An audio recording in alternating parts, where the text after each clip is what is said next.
What happened last time when we saw this pros and Joes aligned on the Titans? It was against the Browns plus 2.5. And we said, We We said, no, that's fishy. Don't do it. mm-mm. And Yep. I had to slap my hand. I reached for the Titans on this one. I said, nope, nope. You're now tuning into The Cover Gang. What's going on, Cover Gang? It is me, Tyler Lowry, and my co-host Justin Frith, and we are here to dive into these picks for the NFL Week 6.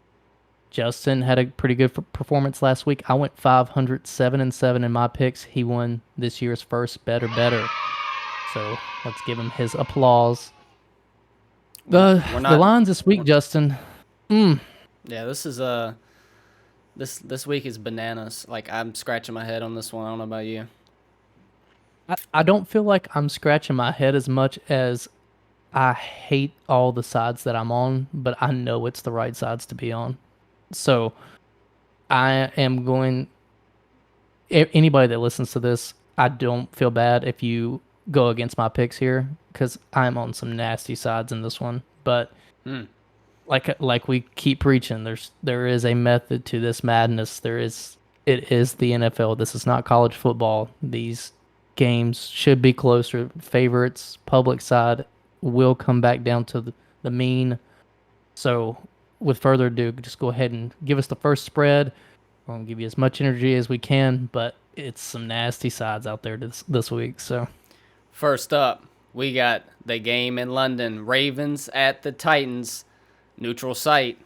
Early money came in on that 5.5 number and bet the Titans down to 4. That's where it's at now. So, what do we make of this spot where the Titans are getting a whole lot of the money? The pros and the Joes are on the Titans. fade it. Ravens -4. This is about a unit and a half play for me, honestly. Lamar and company were rated the unluckiest team in the games last week. So many drop passes for touchdowns. Fumbled the ball in the red zone. Pretty much just gave the game to the Steelers. We were on the right side on that one last week, thankfully. But all throughout the game, you could tell the Ravens were the much better team. They just a bad beat after bad beat after bad beat, and that's how the Ravens have lost this year. I mean, when they lost to the Colts, the ball was all over the ground. It was they've been unlucky in certain spots, but they go over to London. Titans is all of a sudden like the public's darling. They cover. They've covered against Joe Burrow a couple weeks ago. Covered in some big spots. So this is, in my opinion, the spot to fade them on a neutral field. Baltimore's much better team. At 5.5, I didn't love it, but now it's bet all the way down to 4. I think the Ravens win convincingly enough to cover that. So, yeah, like I said, about a unit and a half play for me on Lamar and the Ravens. Yeah, the favorites have done well over in London too, so that bodes well in our favor. But what happened last time when we saw this pros and Joes aligned on the Titans? It was against the Browns plus 2.5. And we said, We said, no, that's fishy. Don't do it. And I had to slap my hand. I reached for the Titans on this one. I said, nope, get the Ravens because it's that same fishiness when you got 80% of the bets coming in on that side and they're the underdogs and it's at a neutral site. So it's not like Vrabel is at home. We can't use that trend. People might not notice that when they bet this game. That one was like more of a double unit play for me just because I didn't think the books were caught up to how good this Browns defense was at the time of that game. But in this one, I'm just banking on like the Lamar doesn't have so many unlucky plays and like this is a much better team because I mean going into the season with the new offensive coordinator, the Ravens have looked pretty decent and Lamar's had his bad spots, but like I said, it's been more bad beats that's beat the Ravens than actual bad play from the defense going into the year wasn't supposed to be that good, and Lamar has acclimated with these weapons and stuff. So I look for Zay Flowers to actually catch the ball this week. And over in London, we wake up, watch that game. Ravens win handily. These teams, fun fact too, they have some things in common. They both lost to the Colts really close, and then they both blew out the Bengals. It's just kind of weird. One was with Deshaun, and the Bengals. The Bengals, yeah. They both blew out the Bengals, right. and they both lost close to the Colts. I don't know what that means. Take that with what you will. Next up, we got the Vikings at the Bears. Two lifeless teams. Well, we saw a spark last week with Justin Fields and DJ Moore. can it continue? We got Justin Jefferson placed on IR in this one, so that tells me that the public is going to take the Bears here after what they saw Thursday night against the Broncos. Or not the Broncos, against the Commanders. They are going to open their sports book and see the Bears at home plus 2.5, and just they want to see Fields do good. They want to see this team do good. It's something about this And I do team. too. You just want to see them win or do well. And that last game, that was a huge spark for them. But I'm telling you right now, it means nothing. The Vikings offense is way better. Both teams are bad at defense, so that doesn't really matter. But everyone is going to bet the Bears right here because Jefferson's out, and they think that the Vikings won't be able to move the ball. But Vikings have had a tough schedule so far. Let's look at who they face. They face the Eagles, the Chiefs, the Chargers, and the Bucks in 4 out of their first 5 games. So each of those games they kept within a touchdown. This Vikings team is a lot better. They're more middle of the road than their record says. 1-4. They should be at least in the middle with these matchups they've had, and they've kept them close. The Bears, they come back down to earth in this one. Give me the Yeah, Vikings. I think that this is the line is set pretty good in this one, so it is a half unit play for me. I am taking the Vikings on the road because I think that they're significantly better, even without Justin Jefferson on the offensive side of the ball, way more proven. And I think they have a better defense as well. Not much better, but a better one.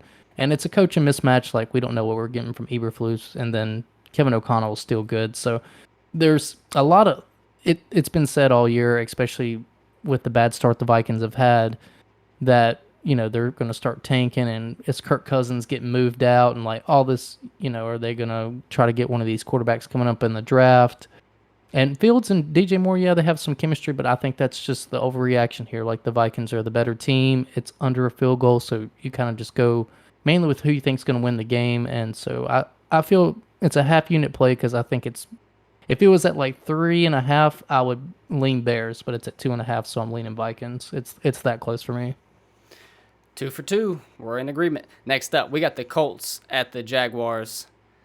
The jet-lagged Jaguars coming home to see if they can fend off this gritty division rival in the Colts. The Colts are very gritty, and they've been in these tight games, and they pull out with the wins. Jaguars are riding high. I mean, they just went 2-0 in their second home in London. So what do we make of this one? Yeah, Jacksonville, it looks like they've caught a little bit of fire, but I got up early. I watched that London game against the Bills, and the Bills defense is really good. So, but Trevor Lawrence in this offense still doesn't look like I've seen or I projected to see in the preseason. It is a divisional game. I do think that the public is coming in on this Colts team, which I don't really understand why, because Anthony Richardson's ruled out. I mean, Gardner Minshew might be the best backup quarterback in the NFL. So I'm riding with the Colts +4, just a regular unit play, nothing special. But it's we missed out on the best number here. I like the 5.5 a lot more than the 4, but it's not came down enough to where I'm hopping on this Jacksonville bandwagon just yet, because they haven't shown enough to me. Like I said, like I thought that they would look going into the year. So regular unit Colts +4.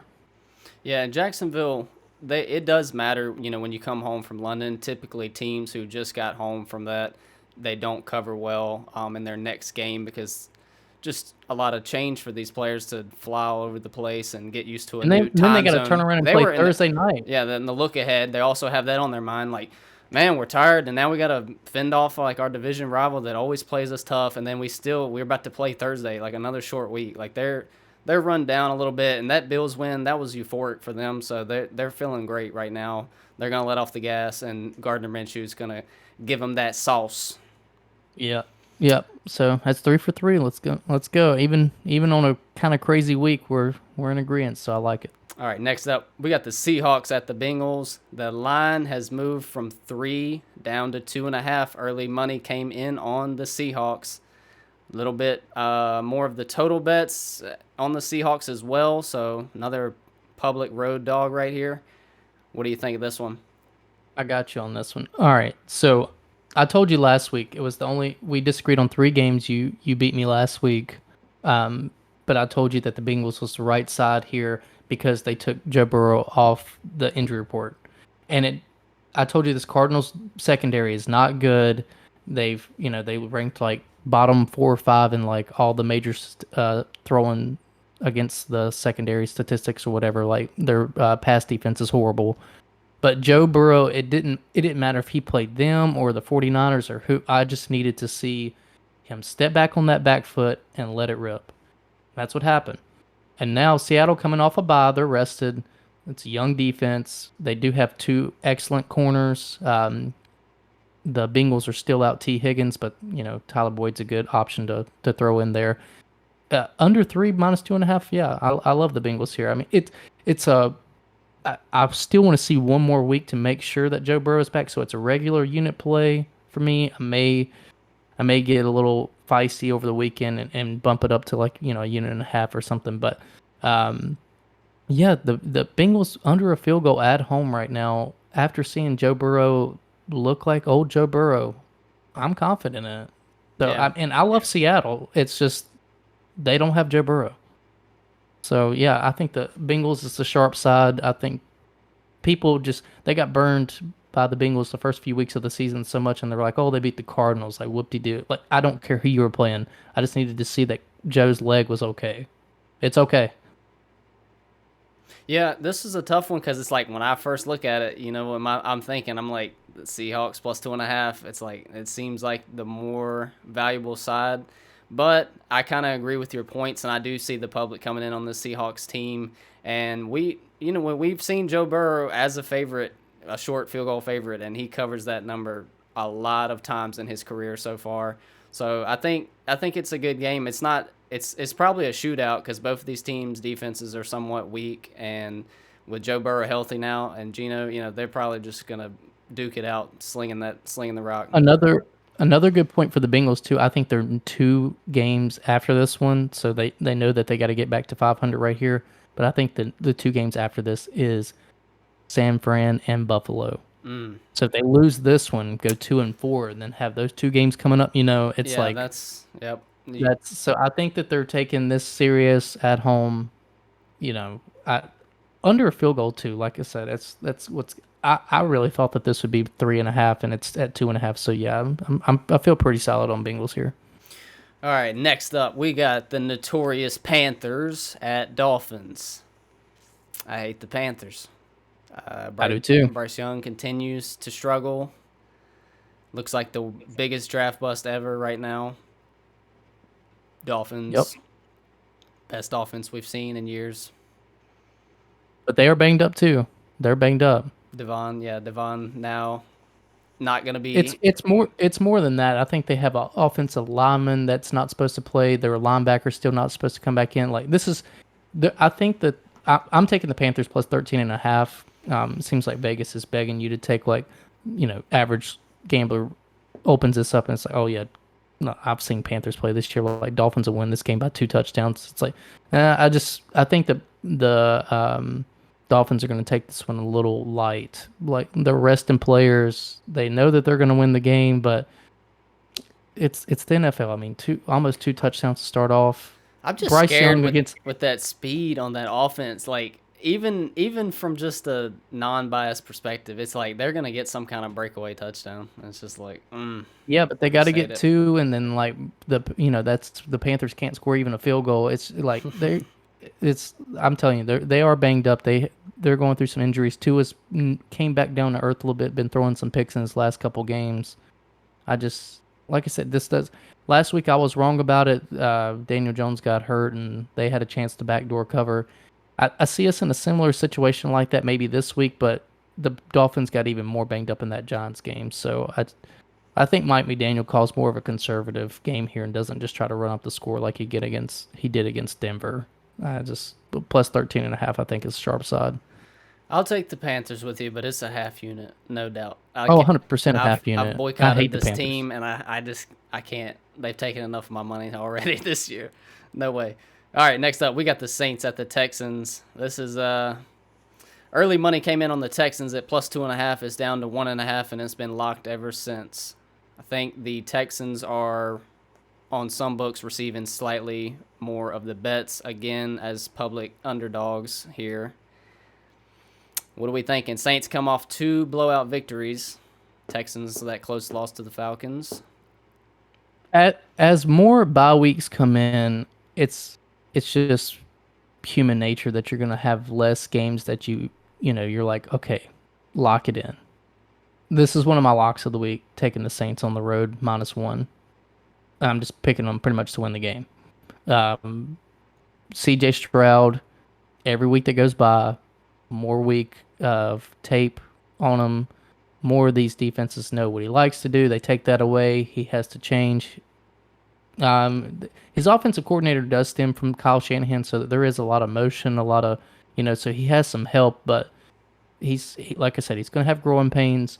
We were sharp last week on taking Atlanta -1.5 for the same reasons. He didn't show up until the fourth quarter. He thought he had the game-winning drive. He looked great, but Houston, same thing with the Titans. They're just kind of this like, whether they're an underdog or like a small favorite, like the public loves them at this point. They love C.J. Stroud. Like I said, he played 3 quarters of football. He didn't play great, and then in the fourth quarter, he played good. Almost beat the Falcons. So they're jumping on him here at home.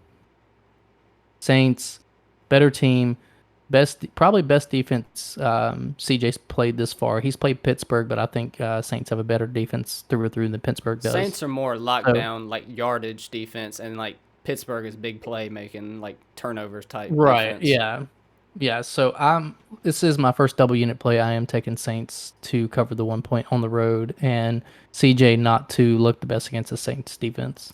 I'll rock with you on this one. I agree with the points. There's more film on CJ, and the public's coming in on the Texans. Don't want to join in on that. And I do feel like the Saints defense, I mean, if they have anything, they do have a pretty lockdown defense right now. And, I mean, the offense is still putting up points with that. So, I mean, they just look all around the better team in this matchup. So, we'll take them as slight favorites in this any day. You gonna double it up with me? I don't know. I don't know if I'll double this one. I don't love it like that. All right, next It's a up. regular unit play. Yeah, regular unit for this one too. All right. Next up, we got the 49ers at the Browns. So the line has moved tremendously from 3.5 to I think it's 6.5. It may not stop there. It's been going up all week. 49ers.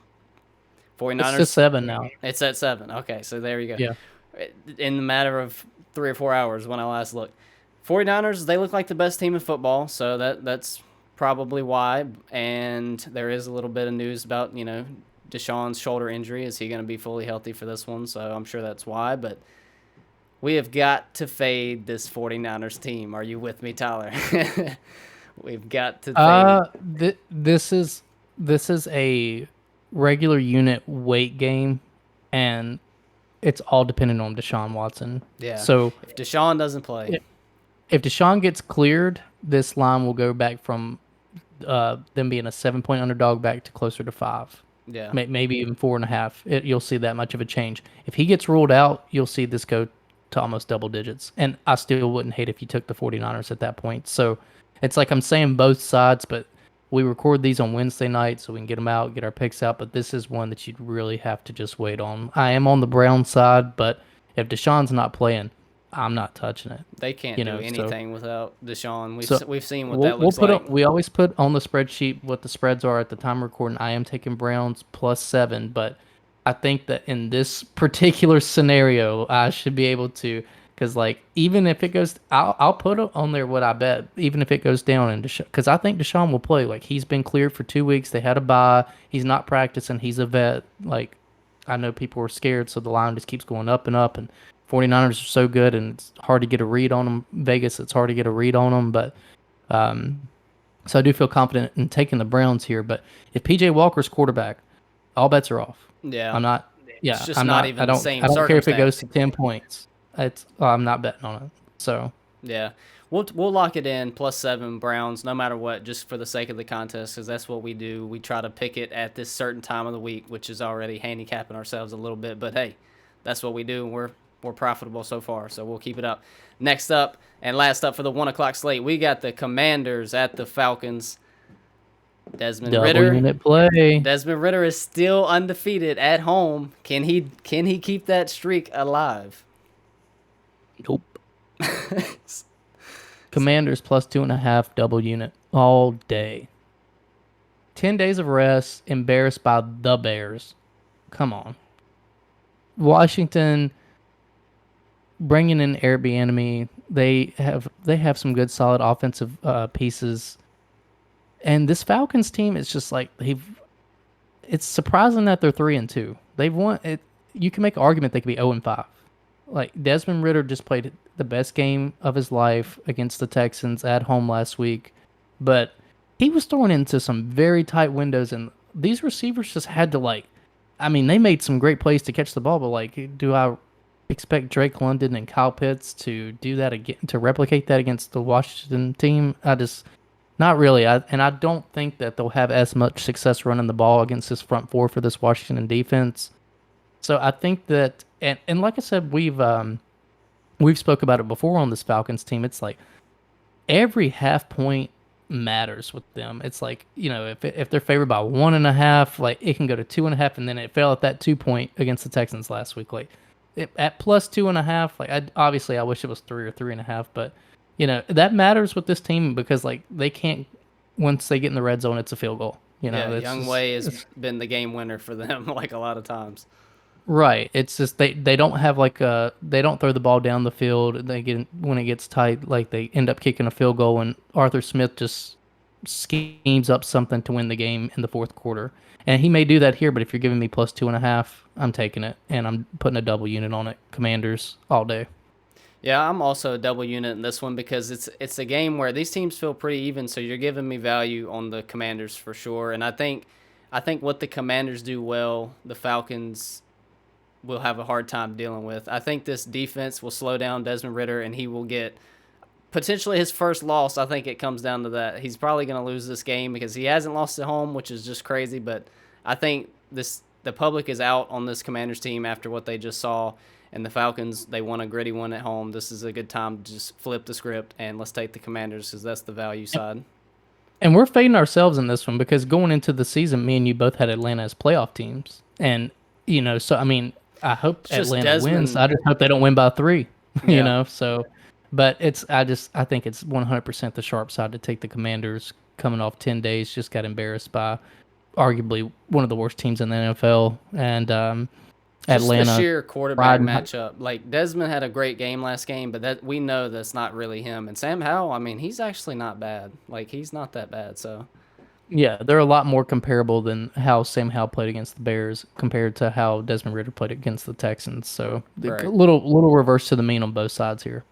But that's it for the early games. Make sure to tune into the primetime games.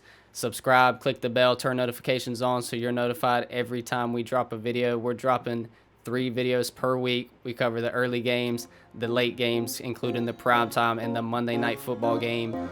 And then we recap it every Monday and we pick the look ahead Thursday night football game. Get on it and get with us. Let's cover the spread as always. Peace. Peace.